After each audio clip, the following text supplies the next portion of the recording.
Justice Lewis, Justice Fred Lewis, former Supreme Court Justice in Florida, appointed by Lawton Childs, and they aged him out, if you can believe it. And when he, they have a term limit that is based on age, which to me says we don't care about experience. We don't care about whether you've done this for a while.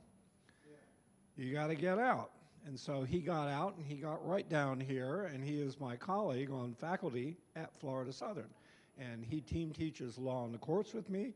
He teaches his own classes in Supreme Court rulings and in civil rights and liberties, and he helps to advise our pre-law people. And so he has been just a real gem and a gift to us at Florida Southern. He also runs a program called Justice Teach. And you need to know that Justice Teach does something that practically no other program, certainly in Florida and probably in the United States, does. It teaches basic legal principles to high school students all over the state. And what they do is they recruit local lawyers, and these local lawyers then go through a training program, and they go to the schools and teach basic legal principles. These are the practical things down on the ground. I'll let Fred talk about it a little bit when he comes up, but it's the practical stuff. It's not esoteric theory. It's not, you know, way up in the clouds kind of stuff. This is, what do you do if this happens to you? What do you do if you are involved in a lawsuit? What do you do if a police officer stops you and arrests you for something? What's your next step? Because so few kids know this. And of course they have special rights as minors and so on and so forth. But I'll let him speak to that when he comes up. But we are really, really happy to have him. I'm so happy that he was willing to come down here. And I told him this is one of the toughest crowds that you'll run into in probably Central Florida, but also one of the best because it is one of the most well-read. They will hold your feet to the fire on absolutely everything. So you better come armed for bear, as it were. I was actually watching a trial today, believe it or not. Anybody else watch a trial today? Yes? Raise your hands. What do y'all think? That's pretty crazy. Can you hear me now? Yeah, a little better. I'm hard of hearing too, so if I can hear myself, I figure everybody else can, but I'll try and be a little better at it. Mr. Trump is on trial. He is in the middle of a civil trial for fraud. The judge has already decided that the things that he was doing were fraudulent, and he decided today to take on the judge. Having worked with Justice Lewis, I can tell you that judges are somebody, you know, I don't care which side of the aisle you're on, where you're, they will, no, you don't mess with the judge. You can mess with others maybe in a courtroom, but you leave the judge alone, and the judge in no uncertain terms corrected his course of action back to the straight and narrow, as it were, today. So hopefully this will continue to be just as exciting all the way through this trial and the 91 felony charges that Mr. Trump faces in all the other trials that he has to attend, even if he becomes president of the United States. And I spoke to somebody, I was doing radio the other day. I don't know if you hopefully are not up early enough to hear any of the nonsense we get into on radio, but I had a caller that I had said something along the lines of Mr. Trump is going to be going to trial and so on. He said, even if he goes to trial and goes to prison, he'll still be the next president of the United States. And I said, well, he can run for president from prison, but he cannot serve from prison because he's already serving while he's in prison another commitment. So he chose to disagree. He pointed out to me that Mr. Biden isn't actually in the White House, that that's a body double, and that the real Biden is hiding somewhere and planning things and whatnot. So I have to be, and I'm not going to pretend that I'm not biased here. I am very biased. I don't think Mr. Trump was a very good president, and I don't think he'd make a good president. I think that there are some good people on the Republican side that probably should, and some of them are running, and I think they should be given a shot at this. And I think that hopefully what we'll see is maybe some of those candidates come forward. I think we were supposed to talk today about the elections coming up. As you probably know, we have an election tomorrow. Everybody vote? Hopefully. See, this is the thing about these folks. You come in, they read newspapers, they read the press, and they actually participate. I hate to say it, but half my students didn't know that there was an election tomorrow. It was a novel well, it is, after all, a city election, so I think they can be forgiven on some level for that. And they said, "Oh my gosh, it's not a presidential, is it?" And I said, no. I said, he'll be running from jail, actually, I understand. So we'll have to wait and see. Fred was actually around during the last time. We had a couple of competing people that wanted to be president that were in court, and they were in his court, and eventually ended up in the Supreme Court. And that's the Bush v. Gore business of 2000. We all remember that, right? Well, this is the guy that had to oversee the twists and turns of that case from day one.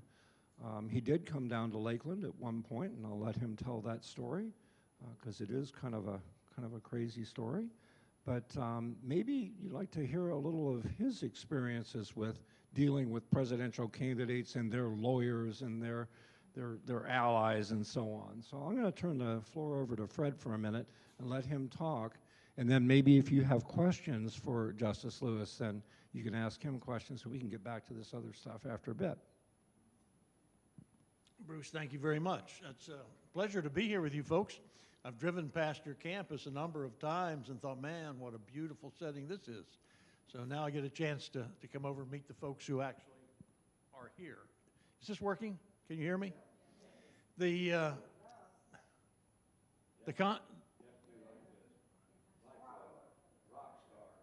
Oh, sorry, I missed that part of my training. The position of courts in connection with elections is most interesting. I knew the morning that I woke up after the Bush versus Gore election, I saw the outcome, that all hell was going to break loose. I just didn't know how much hell was going to break loose. But the election was so close and is such an opinionated kind of process that the question becomes, do we do this in the right way? What is the right way to correct missteps in the election process? We have been having elections and provisions for challenging elections since elections were born in this country. We always have had some method to question if something we think went wrong during an election. And the parties would have the opportunity to correct mistakes. You have to in this kind of process in a democracy because things do go wrong. And so I wake up and I say, well, we got a problem, but I just didn't know how big it was. But as it turned out, everything in this country turned on what was going to happen in Florida. It made a difference with regard to the Electoral College and the number of votes. And it was not among several states as it was during Mr. Biden's disputed election. But this really made a difference as to what would happen. People had no idea what that dispute was about, though. And the news media didn't help a bit either. The news media just carried on all kinds of fabrications. And I would read the newspaper in the morning and say, I don't know what I'm picking this up for because that's not what I'm deciding. But that's the state that we were in back at that time. And so immediately when you find out that there's a close election, we then immediately back off and draw the war lines and get ready to do battle without even understanding what the dispute is about. I don't know if many of you really understood because it was not well publicized at the time. Florida had just enacted, the legislature, not the courts, a new election statute with regard to remedies for problems with elections. And they had voted in, your representatives, voted in a system where at the initial stage, whether it's the sheriff, the dog catcher, yes, even up to the presidential election, you could protest what had occurred, and there was a process that was outlined in the statutes, standards that were outlined in the statutes, and you'd go about your business trying to see what had happened. Well, that process occurred in Florida, and then secondarily, there was a next step called a contest. And a contest was just one step above the initial controversy, but that then involved the court system. And the statute, strangely, and I say strangely because the verbiage selected for the statute by the legislators was not really very helpful, because it provided in the statute that if there was a possibility of conduct that would affect the outcome of an election, the complaining party was entitled to a recount. Well, what happened in the Bush versus Gore election, there were more than sufficient numbers of ballots that were shown to be nobody voting for the presidential candidate. They called them no votes. Do you think really people go to a presidential election just so they don't have to vote? Isn't that the purpose of going? But the press made it sound as though the court system was going to pick who the next president would be. And there was nothing further from the truth. That contest was brought about because the number of votes separating the two candidates was so small that it was infinitesimal compared to the number of non-votes recorded. Well, when the statute said if it is possible that the outcome of this dispute could change the election, then you recount them. So doesn't it make sense if that was the case that, well, we should go ahead and recount them? Well, that's what the dispute was about, the interpretation of the Florida statute, and we call it a declaratory judgment. That's the case the court was deciding. Did it meet the statutory requirements to satisfy a possibility that we would have a recount on it? Not how to recount them, not the whys of recounting them, just recount them to see where the votes are. Maybe they missed some. Maybe they didn't count some. Who knows? I don't know. All those dadgum ballots were up in our conference room in the Florida Supreme Court. But we didn't need to look at those because that was not in dispute. Courts don't go chasing answers for things that are not in dispute. That's what you don't want courts doing. So this case comes through, and reporters are saying, oh, we're going to decide tomorrow who the next president is. I wasn't going to. I was going to decide what the Florida statute said. What did it mean in operation? That's what courts are for. So we came down with the opinion and decision that with that status, that many non-votes for that office, statutorily, the candidate was entitled to take another look. Well, it didn't get that far because it immediately went to the U.S. Supreme Court. That's fine. And that court decided a case that I never heard, I never saw. And I don't mind telling you so. And I debated Justice Scalia around the country from time to time on what he said that case was about. And I invited him to come look at the briefs and come look at the arguments and tell me where it is. And the best answer he come up with, get over it. Get over it. And then they write in the opinion, this case shall never be used as precedent, which they always are, for any other case that ever comes to this court. I love the law.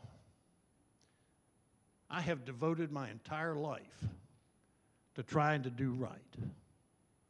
And that broke my heart when I read that. That's not who we are as a people. But nonetheless, my job was not to not follow it. When the case came back, I went ahead and voted. It's over. We did, in fact, select the president because the Supreme Court said so. Even though we don't agree always with decisions that courts make, we're not perfect. We do the very best we can. But the one thing we always do is we follow the law. Because if we do not, we're no better than the common thug on the street, the outlaw, if you will. So we follow the law. But the beauty of this country is that you don't have to. You don't have to agree. And we can say so. Isn't that a beautiful country where you can do that? And we live with what we have to live with. Then we decide it. It's a ballot box. It's the way we've chosen to do it. Now, can we get rid of that? Sure we can. I ask my students all the time, can we get rid of this government system that we have? Oh, no. You sure can. Our documents tell us. Our Declaration of Independence tells us that when a government becomes so corrupt and unjust, we not only have the right, we have the obligation to change what's going on. But we do it peaceably, and we don't do it as a third world nation with tanks in the street. You know, the funny thing, and I'm sure all of you have had some person, loved one, lost in World War II. I had family lost at Pearl Harbor. And at that election time, back in Bush versus Gore, on the grass at the front of my Florida Supreme Court was Japanese TV. That's who we are. That's who we are as a people. I felt pangs when I walked down in the beautiful rotunda when I saw that on my front yard. This land is great, but the judicial branch can't solve every problem. But that's what went on with Bush versus Gore. And as that case was proceeding, I received a call from the president of Florida Southern College inviting me to come do the commencement address. Of course I will do it.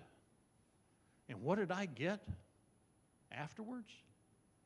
I can't tell you the number of nasty phone calls to my home in Tallahassee.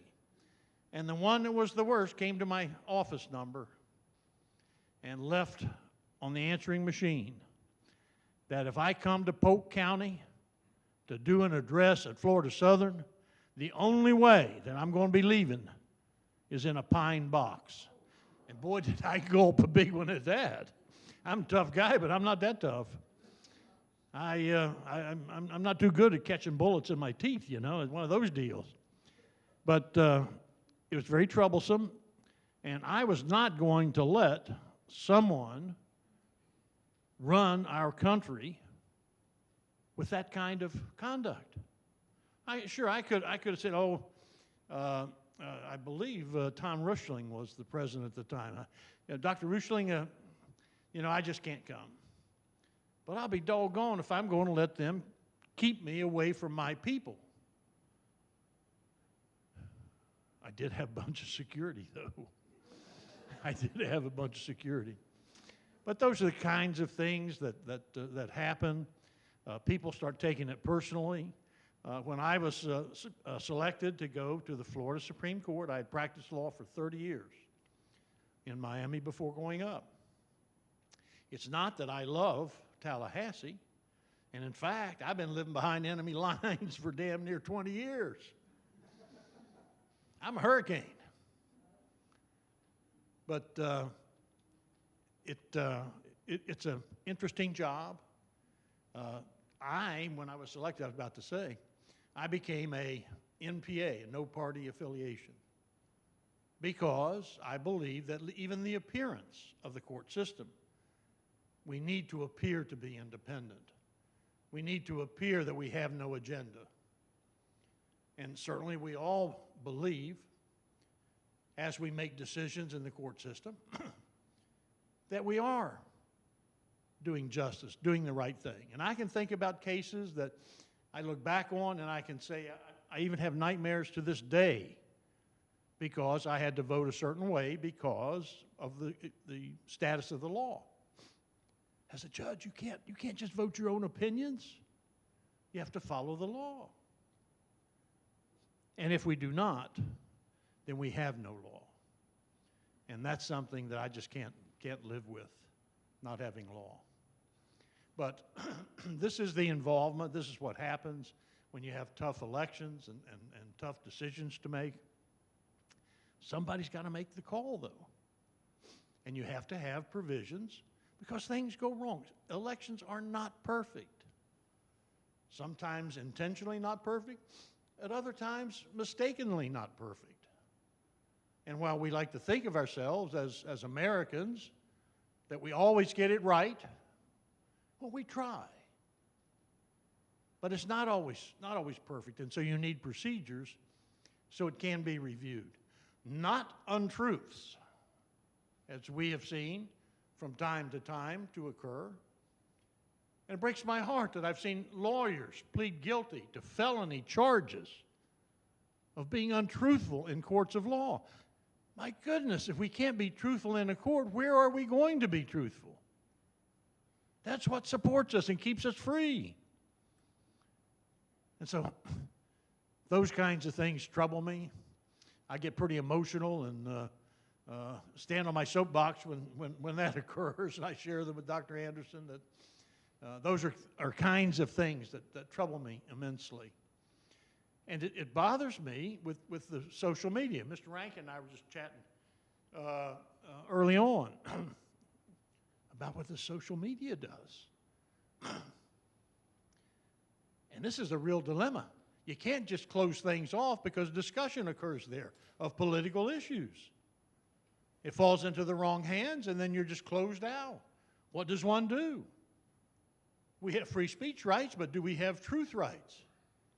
It's not a simple question. But somewhere courts are going to be deciding that, and this fall, I think, at the U.S. Supreme Court, when they're talking about what's been happening with the social media and it being used as a political weapon. And I suggest to you that it does make a daggone difference on who you place in office, in legislative offices, as to what your courts look like.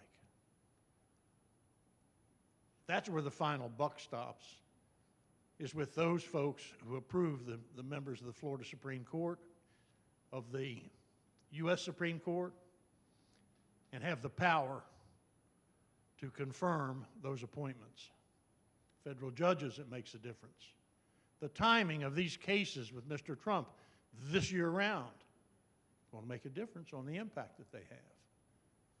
And you have some people playing games with when they're going to go to trial. Just got to be careful about that. So make a difference whether a trial occurs on the confidential documents before the election, or if a judge says, no, we're just going to wait till after the election. It's going to make a difference? You know, I suggest yes. I don't know that I have all the answers. But as a thinking person, consider those things. All those things. But you know what the easiest thing in the world to do is to watch a ball game and second guess the umpire, isn't it? And that's what happens when you're a judge. You're there trying to call it as you see it and do it the right way. Can't please all the people all the time. And that's not the job of a judge. The job of a judge is to do right, not to please people. Not to please people. So that was my introduction into judging, and that's what happened, and I'm sticking with it.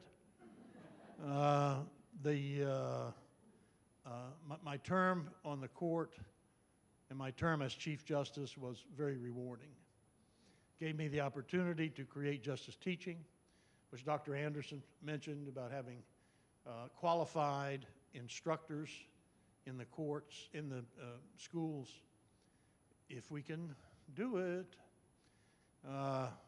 That's some question that's being raised that people need to be thinking about. But I found that when I came to the court in '98, I started visiting schools across the state.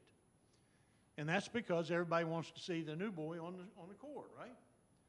So rather than just go in and do a speech like I'm doing right now, I did educational sessions. And I discovered that our kids were woefully inadequate in civic information. So what's the answer to that? I knew I couldn't get to all 4,000 schools in the state of Florida by myself and still work on the court. So that's why. That was the motivation for starting justice teaching. And now some teachers are fearful to let outsiders into their courtrooms. They're afraid they're going to lose their jobs here in the state of Florida. So I hope we're still going to be in business another year or two, but it's up to the schools. It's not up to lawyers. And the idea is not to make constitutional experts. As Dr. Anderson was sharing with you, it's to help the kids understand the structure of this great nation, to understand the structure of the government, to understand what's going on, what really happens. Not just read the black and white. You know how many people have not even read the Constitution but can tell you what is and is not constitutional in 5 minutes? So that's the key, is to get them reading the actual documents. What do the documents say?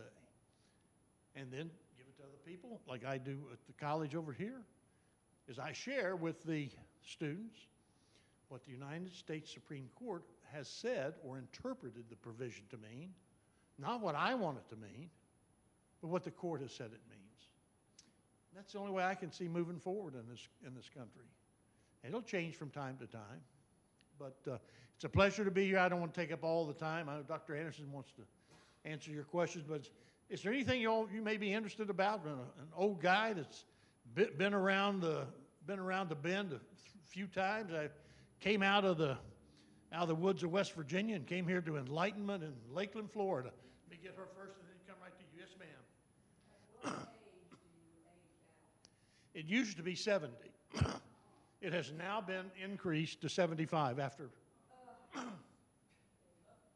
So I was too young to quit, I got to tell you. I think I have a few good years. If I start repeating myself, you guys tell me, okay? I may not even know it, and I'm over the hill, but that's what it was. And I can understand some age of you go beyond it, and it creates some of its own problems. However, with that age comes some experience, some wisdom, and some institutional memory. We have one more question here. Thank you. Thank you very much. I'm just curious, how many times during your career did you have threats on your life for doing what the right thing was? Only during that election. Only during that election. Only one. I can relate to that. Yeah. Oh, then you must I have can relate you to must have that. been in the legal system. Oh, yeah. Okay. And I was, a long time ago, when I was younger, that's a long time, I was supposed to be filing papers for Congress, and I came home for lunch, and my wife was crying because somebody had called and said our daughter would come home from kindergarten that day if I didn't withdraw. Man, Now, Allegheny County, Pennsylvania, is rough like Polk County. hey, I know it. I'm from the mining camps of West Virginia. So, Where I am too. in Raleigh County. You're from Raleigh. I'm from Brook in northern Panhandle. Okay. And Paulie's from the southern part of the state. We got West Virginians all over the Of place. course, But anyway, Everybody's from there. Nobody lives there anymore. nobody lives there anymore. But I said, what are we going to do? And that was before you could really do anything Right. about something like that. And I was pastoring a church too, so I withdrew my name and resigned from the church and life went on. Well, you know, if But someone you had know. had threatened my daughters or my wife, I may have reacted differently as well. Yeah. That would Well, scare me more than somebody threatening me. I mean, I dodged bullets over across the sea. I know. I know So, what you're saying. yeah. I know what you're saying, but I could relate to that issue because facing a reality issue and a truth issue, you're going to pay the piper, that's for sure. Thank you. Oh, thank you. Anybody have another question on anything?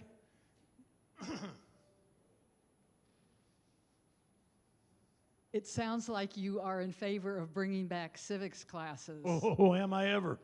When I was in high school in California, we had to take 6 months of civics. We had to go to a courthouse and attend a trial and all those things. It really opened my eyes. But, you know, how do we get it back? By demands, people demand to take all the books and throw them away, then get the people to demand we do civic education. I mean, that's what it is. Now, you're going to read about it in the paper, but getting ready to do a partnership with Polk County Schools, with a superintendent, to do a pilot program and to bring some of these kids over to Florida Southern and see if we can't get it started in every school in Polk County. So. Yeah, I just wanted to know if you think the presidential should have an age limit running for president. Wow. Wow. Yeah, I guess probably you wouldn't want somebody that was 105. Well, the problem is where is the cutoff? Yeah, where's the cutoff? You know, Leander Shaw left the court while I was there because he reached 70. He had a good 10 years left on him. He really did. And it just depends on the individual. Some people are still spry at 70, and others are not. You know, they haven't been blessed by God with good health or for whatever reasons. So that's the difficulties. Where do you draw the line? Well, should there be testing for mental ability at from 70 on? Well, you know, I guess that's a possibility. But the problem is who drafts the test? You see, we use all these things for the wrong reasons. You get some beautiful ideas, and what happens? They get perverted.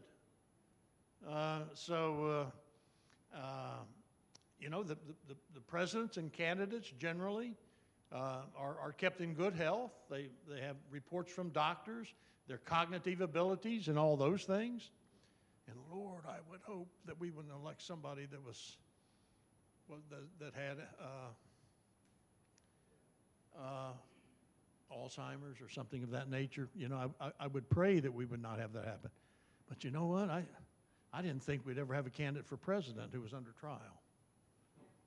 I mean, you know, you never say never in this land of plenty, you know. We'll let that be the last question. We want Bruce to come on the stage. Thank you, Judge. Sure, my pleasure. Thanks, Now, Fred. remember that after our session is over, if you don't mind lingering a little bit. I've got a class I have to teach. Depends on who we fit. Okay, right.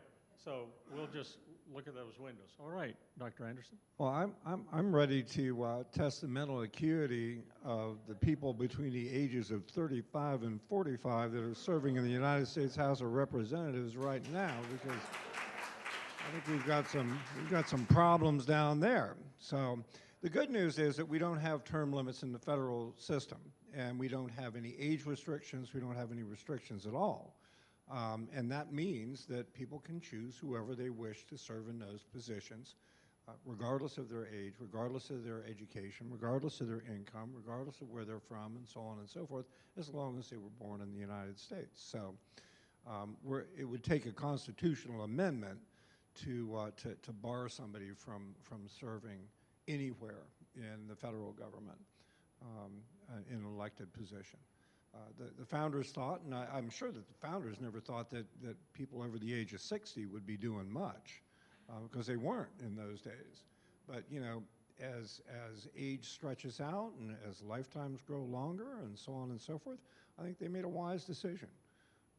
I think aging people out of office is as silly as saying that, you know, stupid people can't run for office, because there are stupid people that are in office and we can't do anything about them either. So there's that. I am proud to be associated with Justice Lewis and his effort to teach civics at the high school and middle school level. We do have middle school civics in Florida. And if you're in a public school, and again, there are a lot, we've got all these charter schools and et cetera, that the academy systems and so on that may preclude civics in middle school. And private academies are not held to the same standards at all as the public schools are. But if you're in the public schools, you will have middle school civics. The problem is that by the time you're a junior in high school, that's a long, long time ago. And you know, you need to have that revised and resubmitted to the high school students before they start voting. My good friend Sarah McKay, we have her speak very often at Exploring the Constitution, and we did until just the last couple years, when she's been very, very frail, but just as sharp as ever. And her message is that if you don't teach people what they're voting for and how they go about voting and how to understand the system around voting, you cannot expect a smart vote. And she's absolutely right.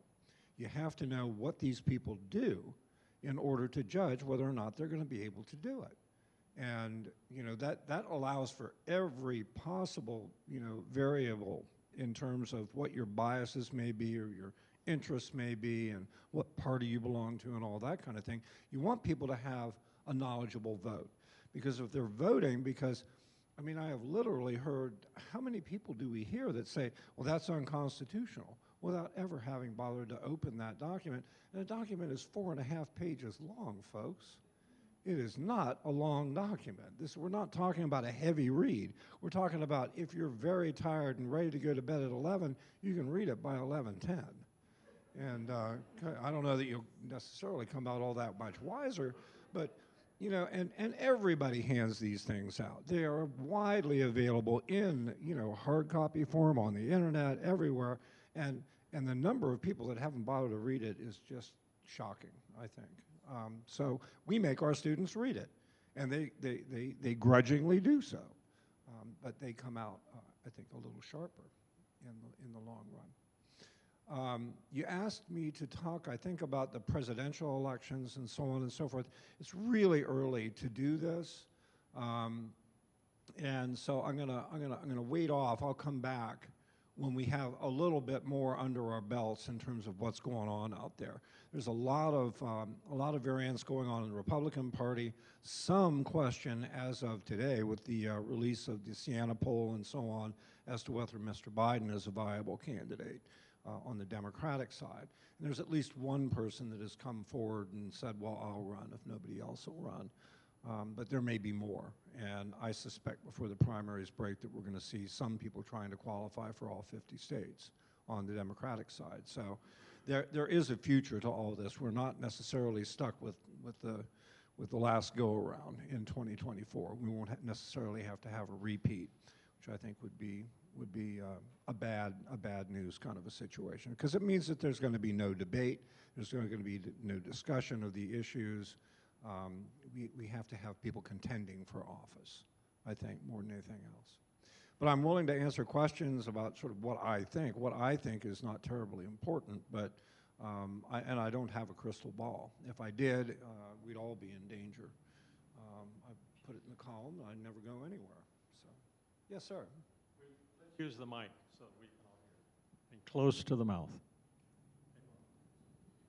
Could you comment a bit about the standoff that we seem to be having between the House of Representatives and the Senate in terms of where you think it's going? It's really a structural thing that's going on in the House. Because they are so tight in terms of partisanship, and because for the last 6 or 8 years, the House has been run by party rather than by issue. And I think that's a major distinction between what we were seeing 10 years ago and what we're seeing today. That no Democrats would cross the aisle, to keep Mr. McCarthy in the speaker's spot, which I think they should have done, and that no Republicans were going to cross the aisle and put a Democrat in charge because they're not in the majority. And you end up with a group of about 5 people running the whole show. Those same 5 people wield unbelievable power in the House to stop things, not to do anything because there's not much going on, but they can stop things from going forward. In the Senate, you've got first of all, it's a very different body. You know, you've got 100 people that have to spend an awful lot of time together. They don't spend a lot of time in caucus. You have open debate on the floor. Everything is public. Everything is pretty much in front of everybody. And these are people with a lot longer pedigree in the political game and have decided that since they're in the Senate and they're serving for 6 years, they want to actually do something. They are not necessarily running for office all the time the way that people in the House seem to be. So there are some differences there. But I think the Senate has become kind of the voice of reason here, which I was never sure I'd be able to say about somebody like Mitch McConnell, but there you are. Unless it's a military appointment. Military, I don't understand Senator Tuberville's business here with the, I really don't. I mean, here you have senatorial privilege allows for, you know, the Senate, an individual senator to hold things for hostage, basically. And that's what Senator Tuberville is doing. And he's doing it for what I think in some people's minds may be a good cause. But no cause is worth what he's doing now, which is tremendously destructive of our military establishment.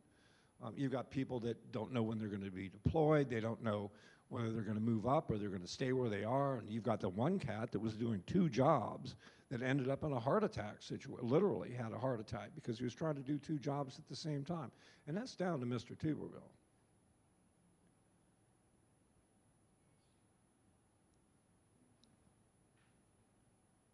What is the purpose of the 14th Amendment and its appropriateness for the contention that's going on about whether Trump should even be eligible to run?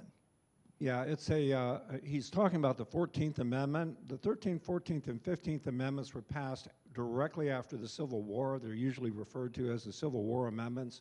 And they did a number of things. They freed the slaves. They established the right to vote for anybody, you know, within certain parameters and so on, regardless of race or their background as chattel slaves and so on and so forth. Very critical things. But they also said that if you had participated in the insurrection or any insurrection, you could not run for office. And the clause that the 14th, I think where we're talking about here with the Colorado case. The Colorado case, what they are contending is that Mr. Trump participated in an insurrection on January 6th, and that should preclude his ability to be on the ballot in Colorado, or anywhere, but Colorado is the proximate place of the case. Is this what we're talking about? Yeah, and it simply says if you have participated in an insurrection against the United States, you cannot run for office.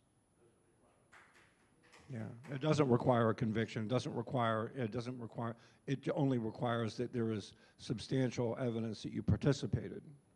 Then does the court get involved in determining whether or not Trump was indeed involved in an insurrection? My understanding is that they would have to make a determination of his involvement, but that doesn't necessarily mean that he has to have committed a crime. Let me turn this over to Fred, who is our lawyer here, and our constitutional scholar. The clause has not been interpreted, nor has it been applied since it was enacted. And so there are several states. Colorado happens to be the first one proceeding with it. There are a couple of other states where the same dispute has arisen, and it was an attempt to force the supervisor of elections in those states to remove anyone who has participated in an insurrection after having taken an oath to support the Constitution of the United States. And so, yes, to the extent that a judge will have to make that determination as to whether this satisfies the clause, and if it is a judge-driven trial, a bench trial, not a jury trial, it's up to that judge to decide the factual issue as to whether the person who is being charged with doing that did it. And so that's where it comes down when you say, does a judge get involved doing it? Yes, to both interpret the law, and secondly, if there's no jury involved, in deciding the factual issue as well. Is that responsive? So I wish I could point to a case and say this has been decided and this is what it says. It doesn't. So, you know, legal theories are just like during the prior election when they said that Mr. Pence had the power to evaluate the electoral votes and cast them out. Well, again, that has never been done, and it didn't happen, but that was a legal theory.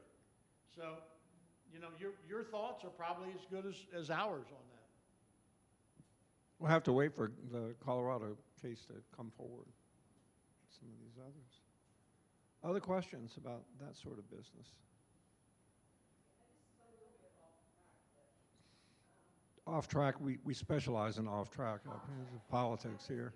I was asked, I went to a Democratic meeting back in October or November when I first moved here, and one of the young people that was there was from Florida. Sorry.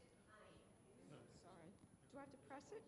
Oh, rapid. One of the young people that was at the Democratic meeting was from Florida Southern, and there's a group in the college of young Democratic people, right? I assume there's one for Republicans. I don't really know. Okay. There is. So how much how much, is there any contribution by the college itself to keep this going or to advertise it, to promote it?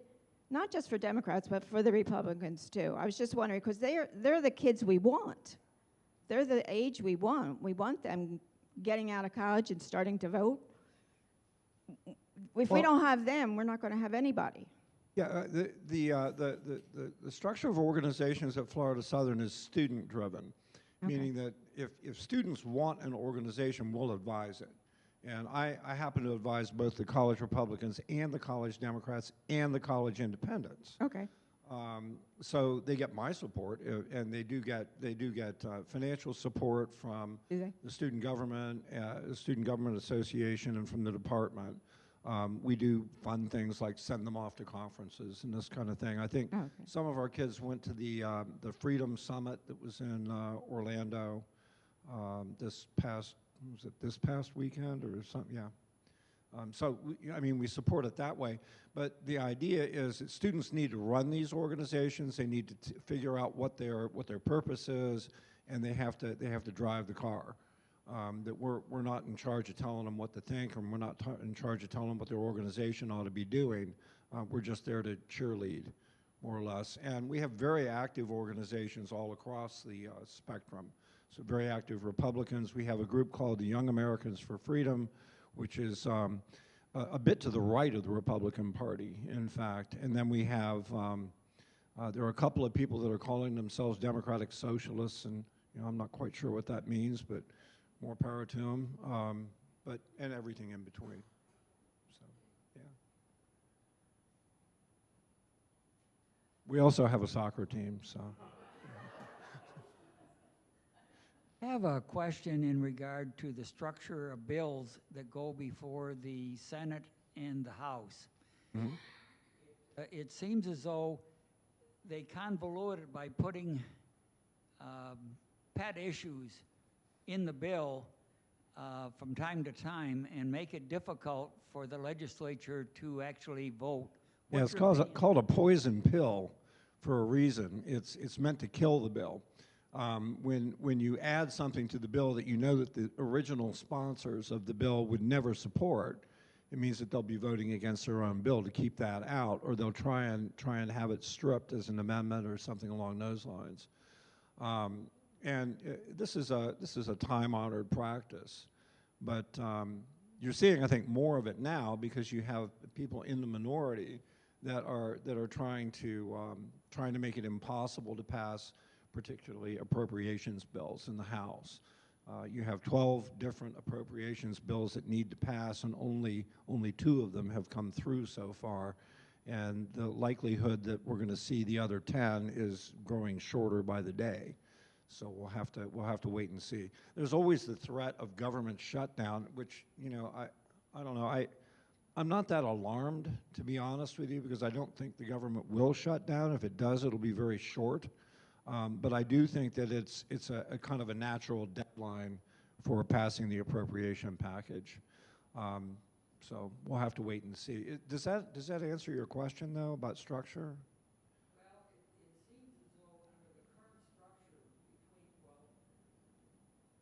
The bill, I guess, having to do with supporting the war in Israel. Right, exactly. I think both houses would pass that. Well, they would if that's all it was. Yeah, but in both cases, they've added items to the bill that are obnoxious to either the Republicans or the Democrats, so it isn't going anywhere. So you're going to end Right. up with no Yeah. support. Yeah. First of all, we need to back up just a second. Only the House can pass spending bills. The Senate cannot pass, they can pass one, but they can't do anything with it because they can't attach an appropriation to it. They can't actually spend money any more than they can tax people for that money. So it means that all of those bills have to start in the House. And there's tremendous demand for support for the Israeli military currently, billions and billions of dollars. And I think you're right. People on both sides of the aisle want to see this happen. People in both the House and the Senate want to see it happen, but it has to originate in the House. And what's happened is that the House Republican Caucus Conference has decided that they're going to attach a bunch of their own special pleadings in there about cutting spending on social programs. And of course, that makes it absolutely toxic to the Democrats in the Senate and the Democrats in the House, and actually the majority of Republicans in the House. But that's the current structure of the bill. Can it be stripped out? It's probably going to take another bill. It's probably going to take another round to make that happen, and there's no indication that they won't do it again. So, you know, again, this is a very small group of people that are holding both Republicans and Democrats hostage in a situation where it's very difficult to fight them off. I'm sorry you didn't bring Kelly. We always enjoyed her. She's teaching. What is your take or prediction with all the conflicts that we have, and how's that going to enter into the election? I think in the case of Israel, I think we have pretty wide bipartisan agreement on support for Israel. I think in Ukraine it may be a little less, but I also think that you have cross-party support for the Ukrainian effort to keep the Russians out. If the Russians start another war, which they might in Azerbaijan, for example, or in Georgia, but in Azerbaijan is the more likely sort of scenario. If it were to expand, I think that you'd see even those people in the House that are playing this game get into line. So I don't think it'll play as big a role in I think it'll be kind of a Me Too situation more than anything else. I think those that would oppose funding those efforts to stop the aggression in Israel and Palestine and in Ukraine and Russia, I think would find themselves in a very poor position electorally. I have a question.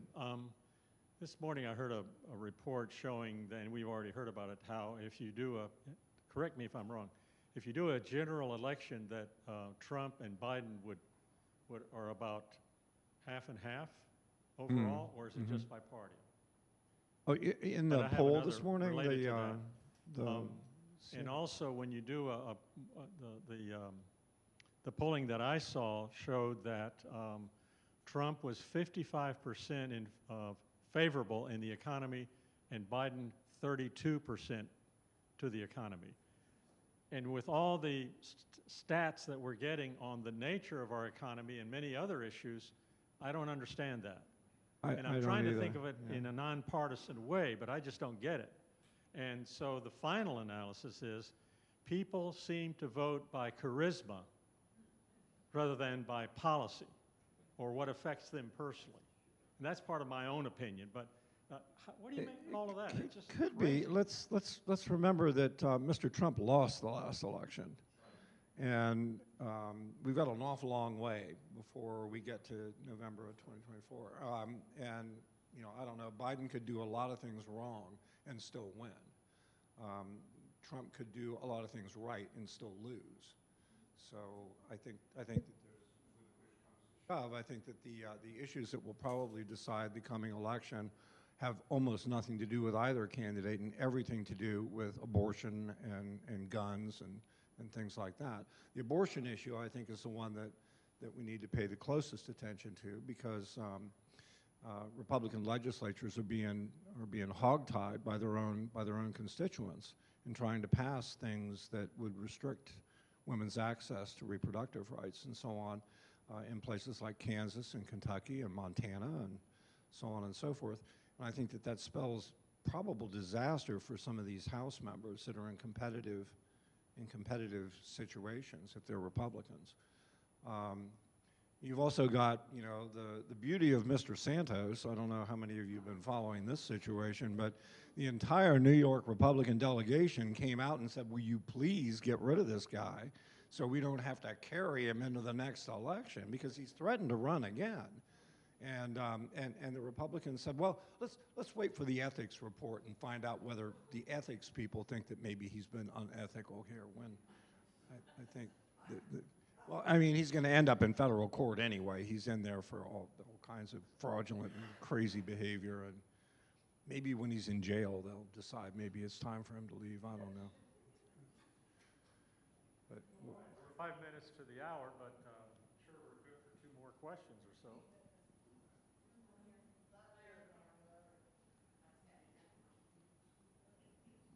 Just a theoretical question. If Trump were elected, could he pardon himself had he been found guilty in some of these cases that he's facing? There is no provision that addresses that specifically, but the president, the executive branch, has the pardon power, yes, for federal crimes. May not work for Georgia, but for the federal system, he does have the pardon power. And it's not qualified by, if not in prison. And one of the most dangerous situations that Mr. Trump is in is not in the federal system. It's in Georgia. And the electoral interference business that's going on in Georgia is serious as a heart attack. It really is. And I don't think people are recognizing this. That this is a case that has been brewing now for over a year. They've been very, very careful and very meticulous in gathering evidence. And now you have 4 lawyers that have turned and decided they will testify against the former president, along with some others. There were 15 original that were indicted, I think, including Mr. Trump, and now almost half of them have decided they're just going to plead guilty. And One more question, Ella? There are a group of people trying to make it a direct election instead of a electoral college. How long do you think it would take to do that? well, I don't think they can do that without a constitutional amendment. They certainly can't. And I think it would be unwise, to be honest. My own personal opinion as a citizen rather than as a political scientist is that the Electoral College preserves the notion that states matter and that even small states matter. And I think that if we had a presidential election that was based on the popular vote, I think if I were running for president, I'd stop in New York. I might stop in Kansas City, maybe, but then I'd move on to LA and I wouldn't see anything in between, because that isn't where the voters are. The voters are on the coast, and I would go out and I would, try and drum up support in big areas of urban development and so on and so forth. And that leaves, who would ever go to Wyoming? Who, I mean, in all honesty. I have a little time for one more question, according to my watch. Eeny, meeny, miny, moe. No. You don't know? I think I do too, in a way, because I'm sitting here, I'm of the generation that is a child in the Second World War, and we were so patriotic, and I know now in hindsight, there were a lot of things that were done that we would not have approved of. But one thing was that they would compromise for the good of the country. And so I think a lot of us maybe feel the same frustration that I feel now. We do our best at this stage in our lives to know what's going on and vote for the right people, but it's just is so discouraging because of I guess, how I was brought up and how I've lived my life. My question is for the judge, and I just wondered how many students are in your class, of how many classes, and is it an elective or is it required? No, the civil liberties is not required course. It's an elective. I typically have about 11 in there, which is high. It's a high number, though, for a small private school like this. The landmark Supreme Court cases, I generally have about 17 or 18. Right now, in exploring the Constitution, I have 18. And for Florida Southern, that's a significant size class.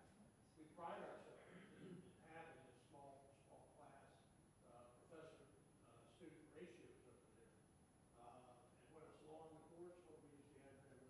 Well, we have two sections of law in the courts, so it's going to run between 35 and 40, probably, something like that.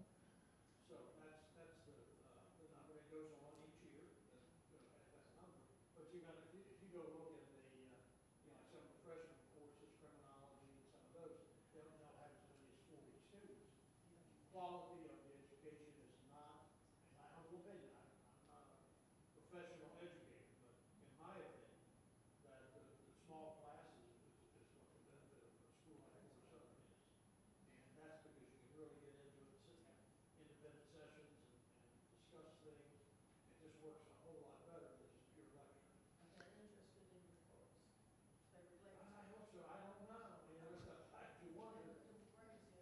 Well, no, you hope that you're reaching them. It's my job to try to make it interesting enough so that they want to do that. They're interested in it. We have a lot of kids that want to go to law school, and we have others that are not interested in law school. They want to know about the Constitution and those kinds of things. Don't you think, Dr. Anderson? Oh, yeah, absolutely. And in support of what Fred's saying, in terms of the small class size, our students go on and present at national conferences and things like that. And you need the seminar experience in order to do that. My students and really all four of them are all working on research right now. And so we'll see them in the classroom for a little while to talk about what they can't find or something along those lines. But it's not typical lecture response exam. We don't have exams in political science. They write constantly. And Well, I hate to break this up. This has been fantastic. Let's give a big hand to. thanks so much for having us, Thank you. as always. Thank you for bringing the judge, and he's been wonderful, and we enjoyed talking to him. And also Dr. Anderson, as per usual. We'll have you back soon. I'll be back. Now, folks, before you leave, just a little. I'm on next time, okay? I want to see all of you back in 2 weeks. And we're going to be on politics again, but politics of an earlier century. It's going to have to do with the Pope, the Catholic Church, the Spanish, the French, the Huguenots, you name it. And it's all going to have to do with Florida because it's going to happen right in Florida. So y'all, as they say here, y'all come. Yeah, y'all. Thank you again so much. And after that, Bob Tevye is going to tell us about, you don't have polar bears and stuff in Antarctica, but you have a lot of penguins. On the 6th of December, yes, we've got Bob on deck on the 6th of December. We always have good programs. So thank you again. Thank you. Good to see you. Yes, sir. Take care of yourself. We're doing with the Legal Women Lawyers, returning felons. Oh, okay. You know the whole story. Yeah. So we're hooking them up with pro bono lawyers Oh, to okay. follow their cases. And we're actual who need that, and then a way for them to connect. So that's one of the things. Sure. I'm a member of the league too. Okay. You know about their history. Oh, yeah, I do. That I do. They're litigating right now. Yeah.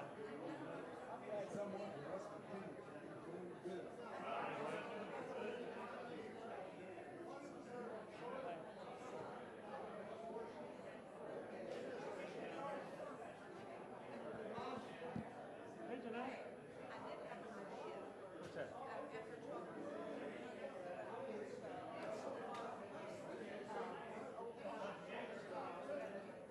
Yes. Well, maybe that's what they found out. He did allude to that. They got it all wrong. And they finally, once they figured it out, I got it. That happens a lot. Even with good intentions.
I didn't until I moved up Judge, there. how do you pronounce the name of the city you're from? One of three ways. It's either Beckley, West Virginia. No, I thought you meant Miami. That's how I said it. No, I call it Miami. I don't call it Miami. You don't call it Miami? No, I'm not not a- that far back. No. And Tallahassee's Tallahassee. But now it's Miami. Well, What about Louisville? I don't pronounce it that way either. What about Louisville? Louisville. Louisville. I'm neither, Louisville? I'm neither Spanish. How about New Orleans? Yeah. Yeah. How about New Orleans? New Orleans. N-A-W-L-I-N-S. I got to get to class. Thank you, appreciate it. Oh, my pleasure.